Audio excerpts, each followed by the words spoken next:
भगवान महावीर मुनियों के 6 आवश्यक कहते हैं। किसके? मुनियों के। पहला आवश्यक कौन सा है? समता। क्या है?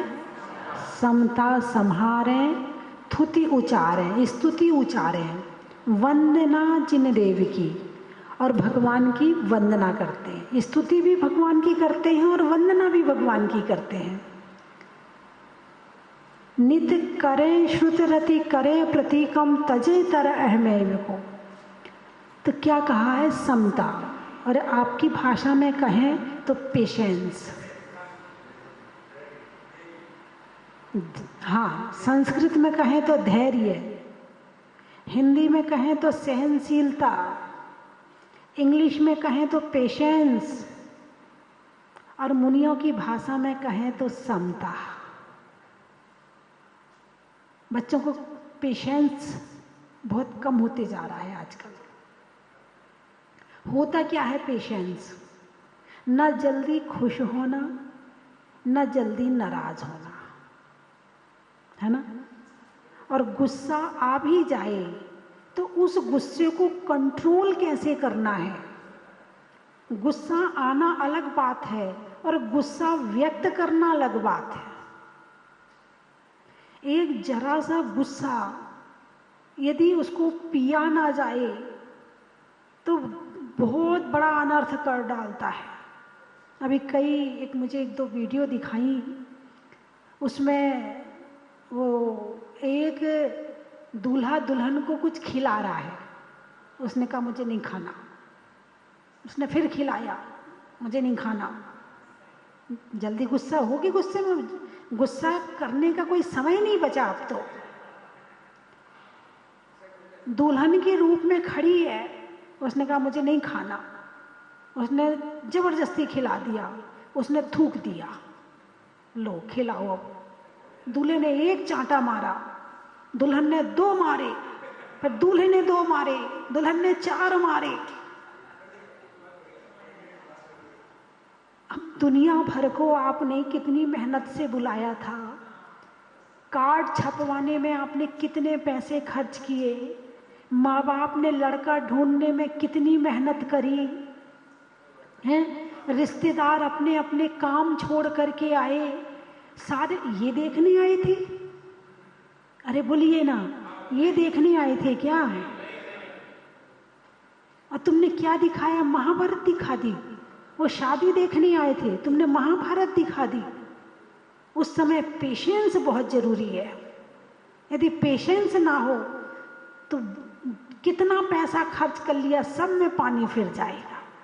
कितनी मेहनत करी, एक एक के घर गए कार्ड बांटने के लिए, एक एक का नाम लिखा, ये छपवाओ, वो तैयारी करो, वो दुकान में जाके वो लहंगा खरीदो, वो चुन्नी खरीदो, और लहंगा चुन्नी पहन के भी बेकार।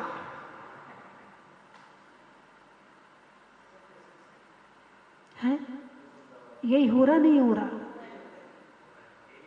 ऑफिस में गुस्सा आया तो बॉस पे गुस्सा कर दिया, कर ले तुझे जो कुछ करना है।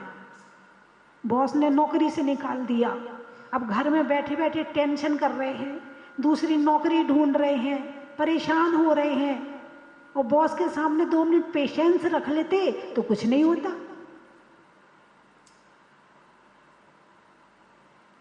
पति पत्नी में झगड़ा होता, पेशेंस नहीं है। बहुत जरूरी है। भगवान महावीर की भाषा में कहो तो समता, और तुम्हारी भाषा में कहो तो पेशेंस। जिसके जीवन में पेशेंस नहीं है उसका कोई मित्र नहीं है। जिसके जीवन में पेशेंस नहीं है उसके घर वाले भी उसके नहीं है। और तो और छोड़ो, चलो युवाओं को तो छोड़ो, बूढ़े लोगों में भी नहीं होता पेशेंस। तो कोई कहे चलो ये बच्चे हैं ना समझदार हैं, इनमें तो नहीं है, तो जरा बूढ़ों को देखो, जरा जहां गुस्सा आया वहीं बड़बड़ाना शुरू, जहां गुस्सा आया वहीं चिल्लाना शुरू, ना स्थान देखना, ना घर देखना। कर्म का बंध कैसे होता है? तीव्र मंद ज्ञाता ज्ञात भावाधिकरण वीर विशेष्यभ्य तद विशेषा। एक गुस्सा आप घर में करते हो और एक गुस्सा आप मंदिर में करते हो। गुस्सा तो एक सा है, स्थान अलग अलग है। मंदिर में कर्मों का बंध ज्यादा होगा और घर में कर्मों का बंध कम होगा। स्थान भी महत्वपूर्ण है। कम से कम इस बात का ध्यान रखो कि गुस्सा कहाँ खड़े होके कर रहे हो, कहाँ क्रोध कर रहे हो।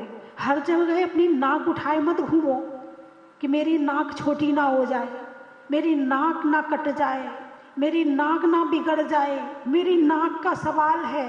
जो ज़्यादा नाक के चक्कर में रहता है ना, अगले जन्म में हाथी बनता है। नहीं, सच है ये। ज़्यादा नाक नाक नाक, मेरी नाक मेरी नाक मेरी नाक, अगले जन्म में इतनी बड़ी नाक मिलेगी कि उठाए उठाए घूमते रहो। इस नाक को लंबी करने के चक्कर में न जाने कितना गड़बड़ कर लेते हो, और गड़बड़ करने का परिणाम ये होता है कि इतनी बड़ी नाक मिल जाती है। अब नाक ही उठाते रहो, वो जमीन में गिरती है तुम उठाए रखो, वो जमीन में गिरती है तुम उठाए रखो, उसी के पकड़े पकड़े घूमते रहो। नाक के चक्कर में थे ना, मेरी नाक ना कट जाए, मेरी नाक का सवाल है, मेरी नाक नीची ना हो जाए, उसने मेरा अपमान कर दिया, कैसे छोड़ दूं मैं उसको, मैं कैसे ऐसे कर दूं, मैं क्या कर दूं। जिंदगी खराब कर ली, जीवन खराब कर लिया। ये जन्म तो खराब किया ही किया, अगला जन्म भी खराब किया, और जिसका एक जन्म बिगड़ गया उसके कई जन्म बिगड़ गए। क्रोध आता क्यों है? इसी नाक के चक्कर में तो आता है। बच्चे हैं, मम्मी मेरे दोस्तों के सामने तुम बोला मत करो, तुम्हें बोलना तो आता नहीं है। लो, माँ ने बच्चे को बोलना सिखाया, अब बच्चा माँ को चुप करना सिखा रहा है। मम्मी तुम कुछ भी बोल देती हो, तुम सोच समझ के बोला करो। हाँ बेटा, सोच समझ के बोलूंगी तेरे सामने अब मैं। बच्चे का नाक का सवाल है। तुमने मेरे दोस्तों के सामने मेरी इंसल्ट कर दी, तुमने दोस्तों के सामने मेरी बेइज्जती कर दी। ये छोटे छोटे बच्चे, इन्हें पता है बेइज्जती क्या होती है। पहले तो कूट लेते थे, पीट लेते थे, तो भी बेइज्जती नहीं होती थी।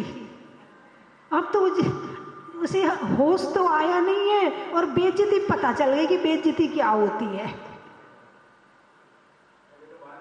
अभिमान का युग आ गया, अभिमान का। मेरी नाक का सवाल है, और जहां नाक की बात आई वहां पेशेंस खत्म।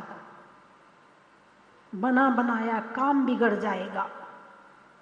बाद में चाहे पछताते रहो, बाद में चाहे खुद को गुस्सा करते रहो कि हाय मैंने गुस्सा क्यों किया, हाय मैंने, लेकिन उस समय पेशेंस नहीं आया। और ये सारी चीजें बचपन से सिखानी पड़ेंगी।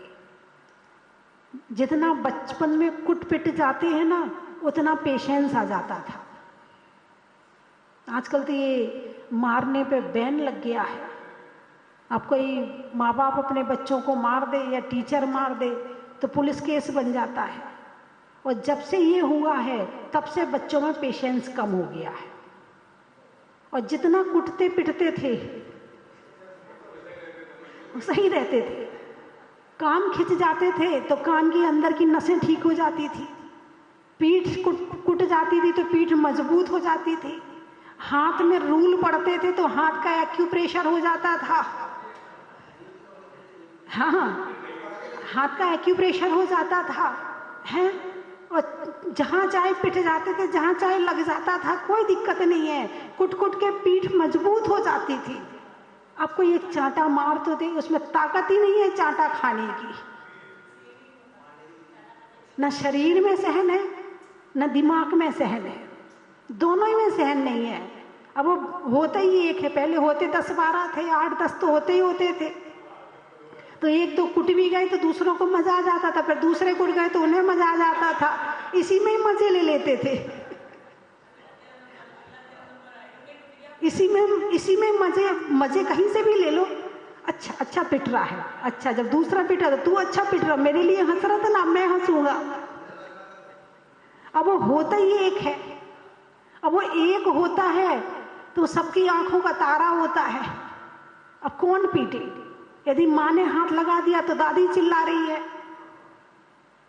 दादी नहीं देख सकती पोते को पिटते हुए। अब वहां 8-10 होते थे तो एक को पकड़ेगी, दूसरा पिट गया, कोई बात नहीं भाई आजा, और एक दूसरे के साथ खेल के। भाई एक अकेला है तो वो कोने में मोबाइल पकड़ के पड़ा है, और 2-4 होते हैं तो घूमते हैं, फिरते हैं, खेलते हैं, बोलते हैं, तो उसकी बुद्धि का विकास होता है, उसके शरीर का विकास होता है, उसके अंदर पेशेंस आता है। 4-5 होते हैं तो पेशेंस आता है। यदि भाई चीज मांगी, भाई अभी नहीं मिलेगी, अजी तुझे देंगे तो 3 को और देनी पड़ेगी, शांत रहे भाई तू, अभी पेशेंस आ गया, भाई चीज नहीं मिलनी है, दिमाग सेट हो गया, नहीं मिलनी है। यदि मुझे मैं मांगूंगा तो फिर इनको भी मिलेगी, इसलिए इनको भी ना मिले मुझे भी नहीं चाहिए। तो पेशेंस आया धीरे धीरे धीरे धीरे करके। बचपन में 2-4 होते थे तो पेशेंस आता था, अब वो होता ही एक है, जो मांगा वो मिल गया। और आजकल के माँ बाप पड़े इस बात के लिए, वो रहते अरे बचपन में मेरी इच्छाएं पूरी नहीं हुई ना, अब मैं अपने बच्चों की कोई इच्छा नहीं रहने दूंगा, सारी पूरी करूंगा। अल्लो, तुमने तो कर दी पूरी, और जब वो बड़ा हुआ अब पत्नी उसकी इच्छा पूरी करे, अब पत्नी सोचती है पति मेरी इच्छा पूरी करे, अब दोनों आपस में भिड़ रहे हैं, दोनों एक दूसरे की इच्छा पूरी नहीं कर रहे, हो गया तलाक। अब बचपन से उसे जो मांगा वो मिला, और बड़ा हो के नहीं मिला तो हो गया नाक का सवाल। मेरी माँ ने तो कभी मना किया ही नहीं है, मेरे पिताजी ने तो कभी मना किया ही नहीं है, तुम कौन होती हो मना करने वाली? तो वो कहता तुम कौन होते तुम मना करने वाले? लो, दोनों में झगड़ा शुरू। झगड़े का कारण क्या है? यही तो है, उसने उसकी मम्मी को कुछ कह दिया, उसने उसकी मम्मी को कुछ कह दिया, लो लड़ाई शुरू। तो मेरे भाई के लिए मत बोलना, तो मेरी बहन के लिए मत बोलना।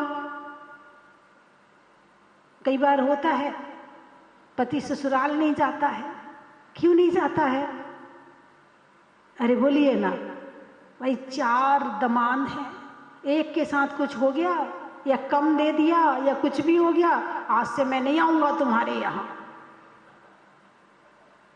ऐसे ही होता नहीं होता है?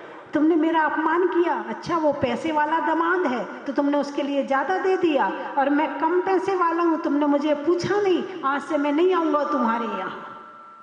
यही है ना? तो मतलब छोटी छोटी चीजों के पीछे हम बड़े बड़े रिश्ते खत्म कर लेते हैं। इधर वो तुम्हारी मायासी, तुम्हारी मायासी, तुम्हारी मायासी। एक कहानी याद आ रही, कहो तो सुना दो। एक व्यक्ति अपनी ससुराल गया, पहले नाश्ता रोज नहीं बनता था,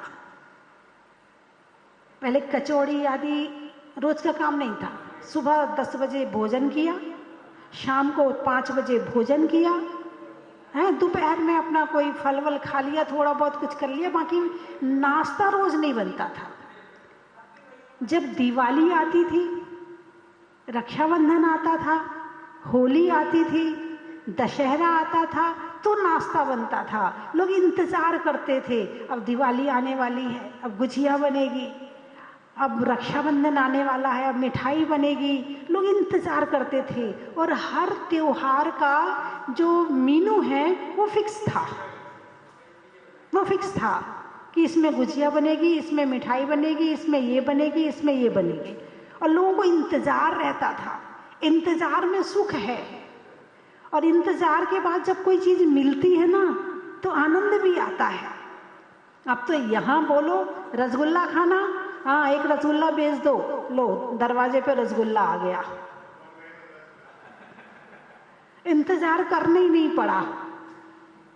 तो उस दमाद ने सोचा, कंवर साहब ने सोचा, चलो ससुराल चलता हूं, माल टाल खाने को मिलेगा। गया ससुराल,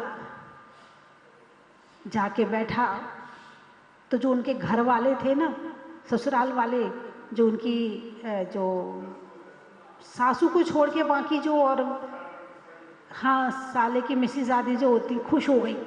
अब तो लाला जी आ गए, कंवर साहब आ गए, अब तो जो है ना, अब तो घर में पकौड़ी बनेगी, कुछ कोई मेहमान आता था तो बनता था।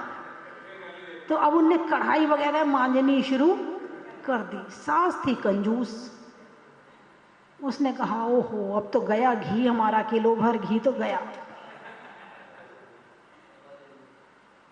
उसने दमान जी से कहा, दमान जी आपका चेहरा उतरा उतरा लग रहा है, क्या बात है, आप ठीक तो हैं, आपकी तबीयत तो ठीक है?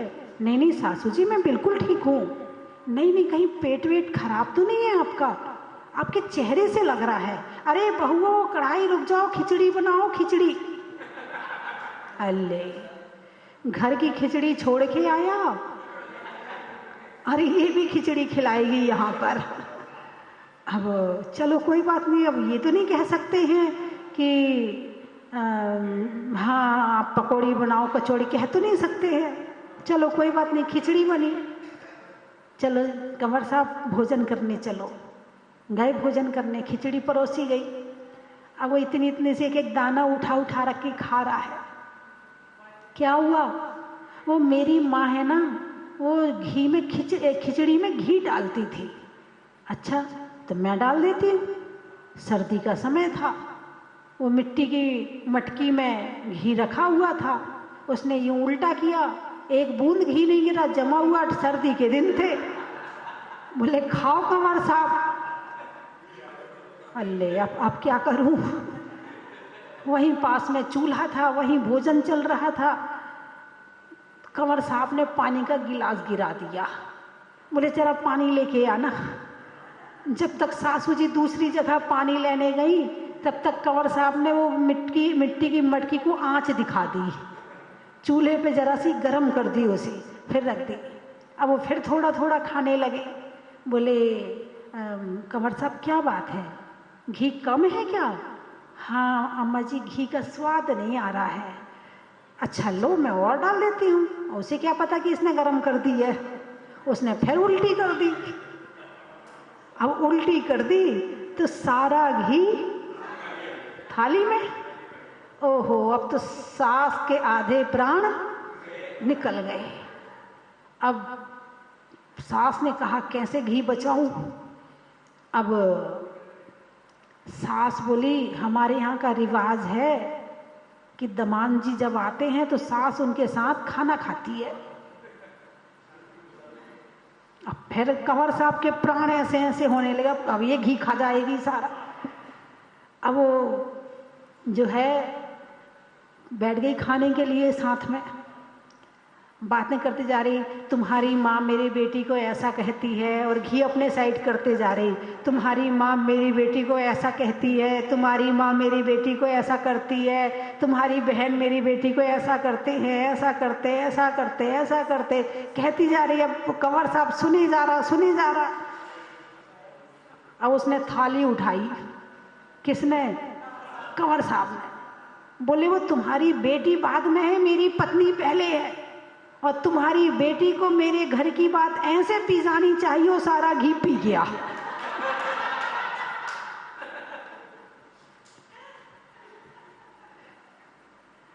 अब देखो इधर सास भी अपने उधेड़ बुन में है, उधर कंवर साहब भी अपने उधेड़ बुन में हैं, लेकिन दोनों अपनी सीमा का उल्लंघन नहीं कर रहे हैं।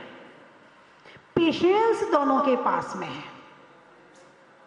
उसे पकौड़ी कचौड़ी खाना है, लेकिन पेशेंस सहनशीलता नहीं मिल रही है, कोई बात नहीं है। और आज वाला होता तुरंत ऑर्डर करता, तुम रुको मैं मंगवाता हूँ।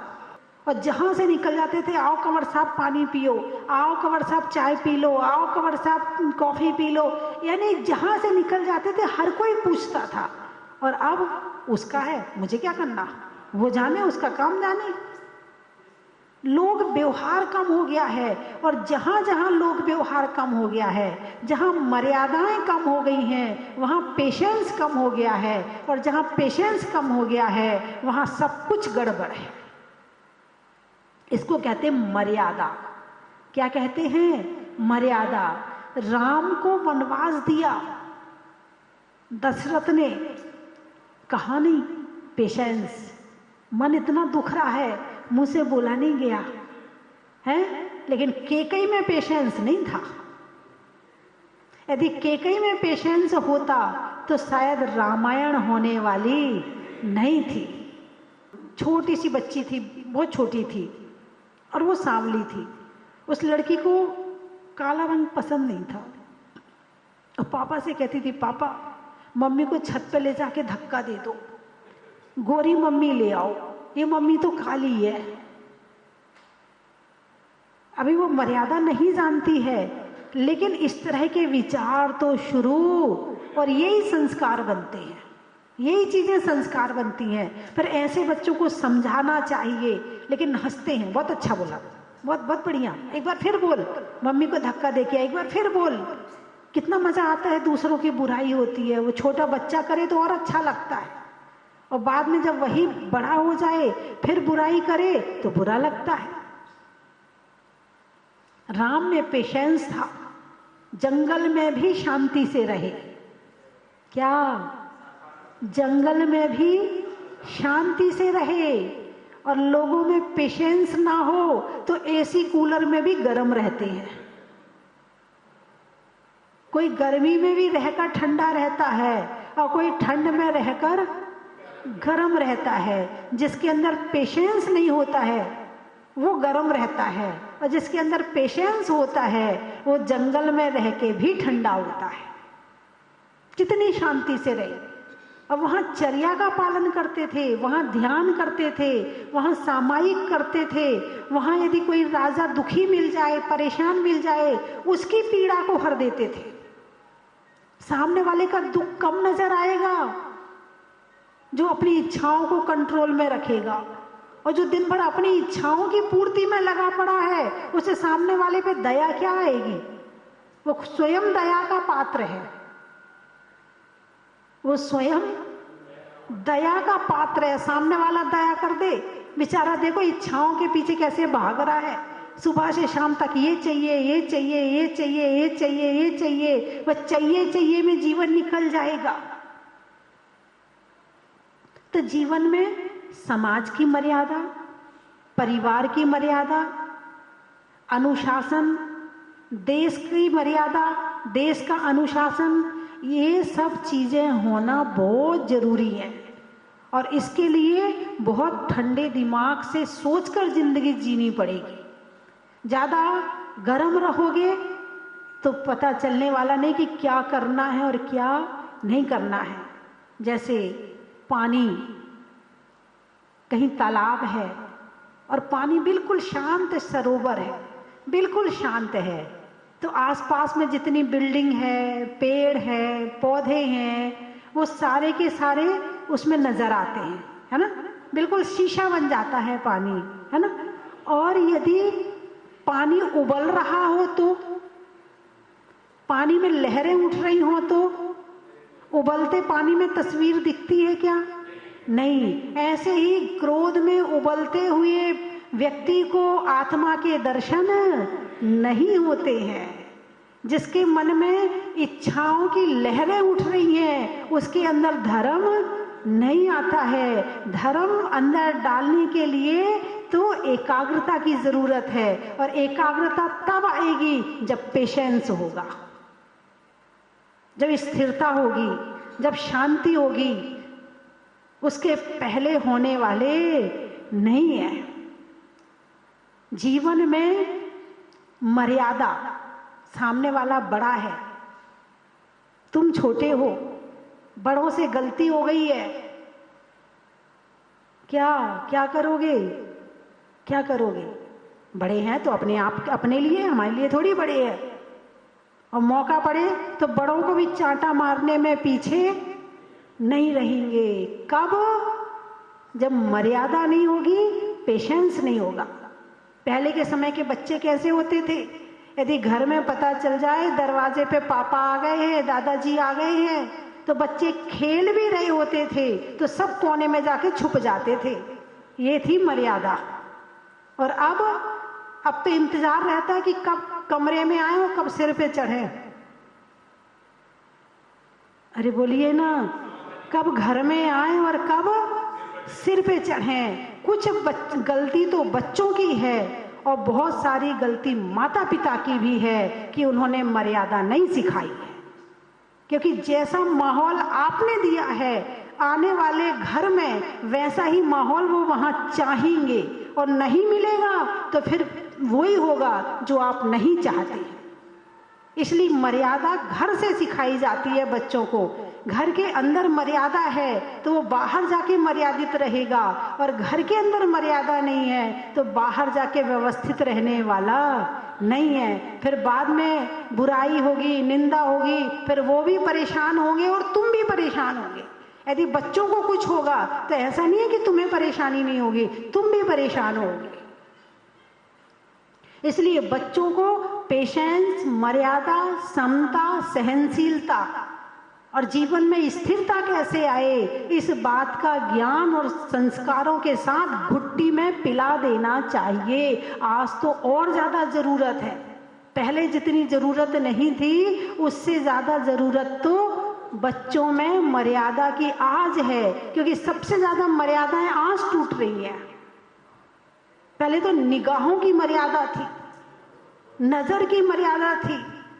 यदि कोई आदमी सिगरेट पीता भी था और उसे पता चल जाए कि यहाँ से पिताजी निकलने वाले हैं तो फेंक देता था। अब तो वो दोनों साथ बैठ के पीते हैं। पहले तो जेंट्स ही व्यसन करते थे, अब तो पति पत्नी दोनों साथ बैठ के शराब पीते हैं, साथ बैठ के सिगरेट पीते हैं। ये क्या है, क्या है ये?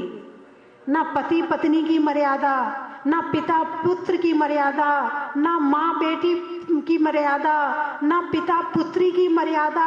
घटनाओं को घटने का कारण क्या है? जितनी घटनाएं घट रही हैं, भाई बहन की मर्यादाएं खत्म हो रही हैं। औरों की तो छोड़ो, सगे भाई बहन की मर्यादाएं खत्म हो रही हैं। उसका कारण यही है कि मर्यादा खत्म हो रही है तो घटना घट रही है। और जितनी मर्यादा में रहोगे उतनी घटनाएं, ऐसा नहीं कि घटनाएं पहले नहीं होती थी, होती थी, लेकिन मात्रा 100 में से 5% थी, लेकिन अब 100 में से 50% है। और यही चलता रहा तो यही घटनाएं फिर 100 में से 100 होने में तो बहुत टाइम लगेगा, लेकिन हाँ बढ़ती जाएंगी, बढ़ती जाएंगी। और जितनी घटनाएं घटती हैं उसका रिजल्ट किसको भुगतना पड़ेगा? जो करेगा वो भोगेगा,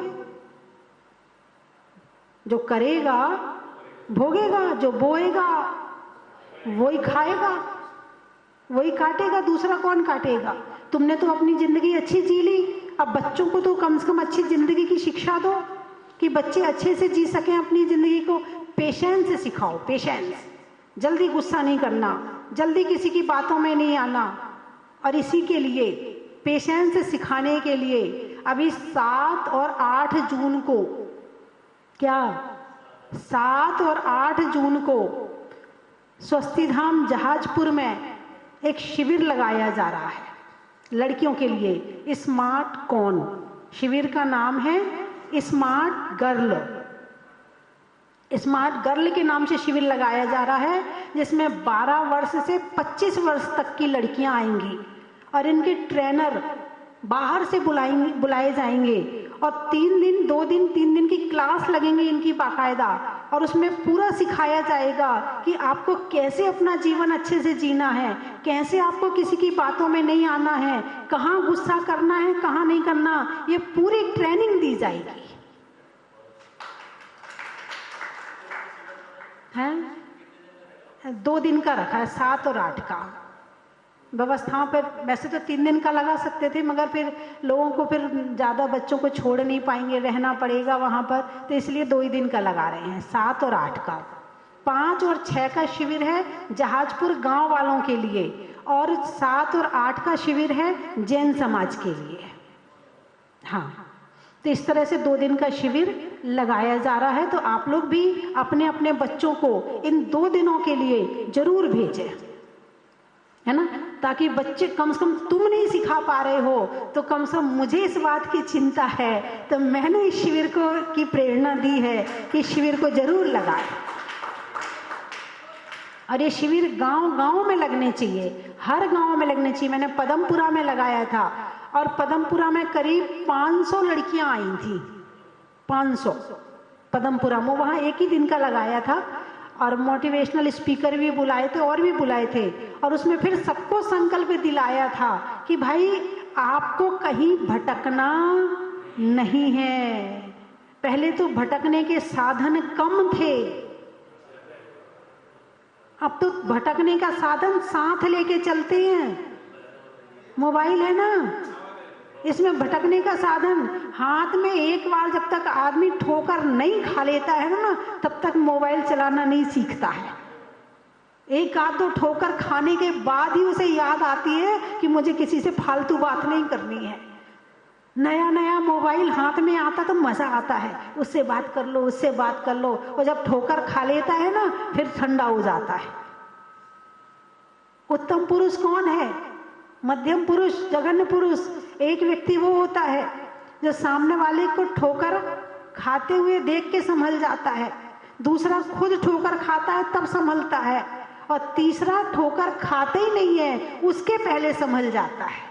बोलो बोलो बोलो बोलो जय बोलो, आदिनाथ भगवान की जय बोलो, आदिनाथ भगवान की जय बोलो, बोलो बोलो बोलो बोलो जय बोलो, संभवनाथ भगवान की जय बोलो, जय बोलो, भगवान की जय बोलो। ऐसा लगता है कि साक्षात हम स्वर्ग में पधार गए हैं। यहाँ पर आकर के बहुत ही आत्मिक और मानसिक शांति मिलती है। ये सब कुछ आज जो कुछ हमें मानसिक शांति मिली है, ये गणनीय आरिका 105 स्वस्ति भूषणमती माता जी की देन ही है। उनके चरणों में बारंबार बंदामी बंदामी बंदामी। बहुत ही मनोहारी प्रतिमा, ऐसा लगता है घर जाने को भी मन नहीं होता है। और हम प्रतिवर्ष यहाँ दर्शन करने को आते हैं। भगवान के दर्शन करके एक अलग ही एनर्जी और शांति का संचार होता है। ऐसे ही प्रभु हमको दर्शन देते रहें और बार बार बुलाते रहें। 23 अप्रैल 2025 मुनीश्वरनाथ भगवान को भूगर्भ से निकले हुए पूरे 12 वर्ष होने जा रहे हैं। 23 अप्रैल 2013 भगवान महावीर के जन्म कल्याणक के दिन मुनीश्वरनाथ भगवान भूगर्भ से निकले और इस 23 अप्रैल को पूरे 12 वर्ष होने जा रहे हैं। और उसी दिन एक विशेष संयोग मिला है। उस दिन 20वें तीर्थंकर मुनीश्वरनाथ भगवान का जन्म और तप कल्याणक का पावन दिन है। बंधुओं, मैं आपको सादर आमंत्रित करता हूँ, आप जहाजपुर पधारे और अतिशयकारी बड़े बाबा मुनीश्वरनाथ भगवान के मस्तक पर जन्म और तप कल्याणक के अवसर पर एक कलश करें, अभिषेक करें, शांति धारा करें। 22 तारीख को भगवान का ज्ञान कल्याणक महामहोत्सव है। उस दिन शाम को भव्य सांस्कृतिक कार्यक्रम महिला मंडल जहाजपुर की ओर से किया जाएगा। और 23 तारीख जन्म कल्याण के पावन अवसर पर सुबह 6:30 बजे से लघु अभिषेक और उसके बाद में मुनीश्वरनाथ भगवान की संगीतमय पूजन, 8 बजे से बड़े बाबा का 108 कलशों से महामस्तकाभिषेक और शांति धारा पूज्य चुल्लिका अरतमती माता जी के सत्संग पावन सानिध्य में। उसके बाद में स्वस्ति धाम परिसर में एक भव्य शोभा यात्रा निकाली जाएगी और शाम को पालना झुलाने का कार्यक्रम आरती के पश्चात रखा गया है। इन सारे कार्यक्रमों में आपकी उपस्थिति सादर प्रार्थनीय है। बंधुओं, मैं तो चाहता हूँ आप यहाँ पधारें और 23 अप्रैल को भगवान के जन्म कल्याणक का एक कलश अवश्य करें, क्योंकि उसी दिन भगवान को भूगर्भ से निकले 12 वर्ष भी होने जा रहे हैं। अगर आप नहीं आ सकते हैं तो उस दिन अपने परिवार की ओर से एक कलश और शांति धारा का पुण्यार्जन कर सकते हैं, जिसकी न्योछावर राशि है 5100 रुपये। आप अपनी स्वीकृति स्वस्ति धाम पर दे सकते हैं। बंधुओं, परम पूजनीय भारत गौरव गुरु माँ गणनियारे का स्वस्ति भूषण माता जी के मंगलमय आशीर्वाद से और पूज्य चुल्लिका अरतमती माता जी के सत्संग पावन सानिध्य में ये सारा कार्यक्रम संपन्न होगा। धन्यवाद।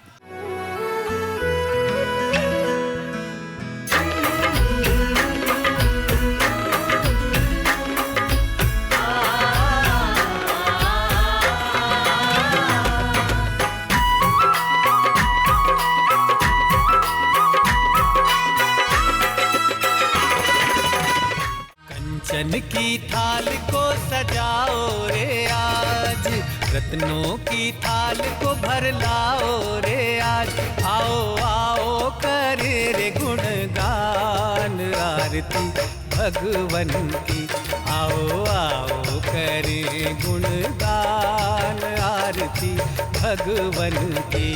आओ आओ करे रे गुणगान आरती भगवन की।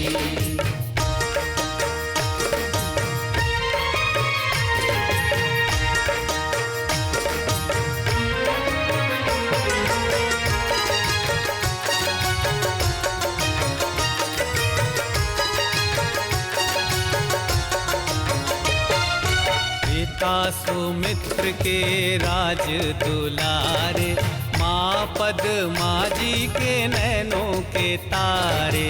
पिता सुमित्र के राज दुलारे, माँ पद्मा जी के नैनों के तारे। राजगृही में जन्म लियो आप, राजगृही में जन्म लियो आप। आओ आओ मनाए खुशी आज आरती भगवन की। आओ आओ करे रे गुणगान आरती भगवन की।